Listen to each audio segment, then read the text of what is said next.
Қытайлар біздің ел туралы айтып жатыр, не дегендерін аударып көрейікші. Қазақстанның жер көлемі 2.700.000 шаршы километр дейді. Бұл Қытайдың Шыңжаң аймағынан әлдеқайда үлкен, тіпті Шыңжаң мен ішкі Моңғолияның жерін қосқанмен бірдей шамада, деп өз Қытай жерімен салыстыруда. Қазақстанның шығыстан батысқа дейінгі ұзындығы шамамен 3000 километр. Бұл Шанхайдан Шыңжаңның шығысына дейінгі аралықпен тең дейді. Ал солтүстіктен оңтүстікке қарай ең енді бөлігі 1600 километр. Бұл Бейжіңнен Фуджоуға дейінгі қашықтықпен тең. Жер аумағы бойынша Қазақстан әлемде 9-шы орында. Ресей, Канада, Қытай, ақш, Бразилия, Аустралия, Үндістан және Аргентина сияқты алпауыттардан кейін орналасқан. Бұл ел нағыз алпауыт мемлекет деп мақтап қояды екен.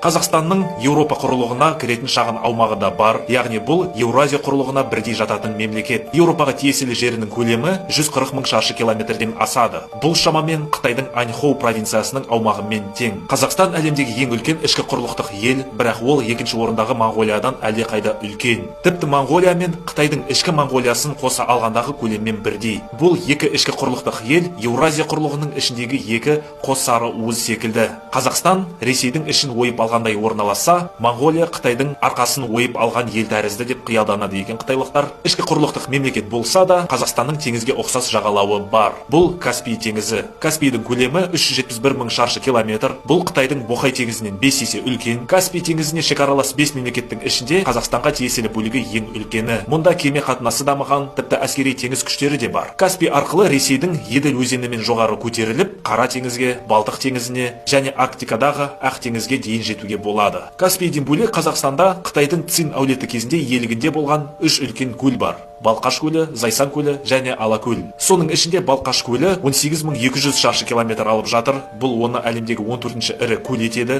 Осы көлдің арқасында Қазақстан көлемі 10 мың шаршы шақырымнан асатын көлге толықтай иелік ететін әлемдегі санаулы елдердің бірі. Мәселен, ондай факты өзіміз де білмейміз. Қазақстан бай ресурстарға ие, табиғи байлығы мол ел.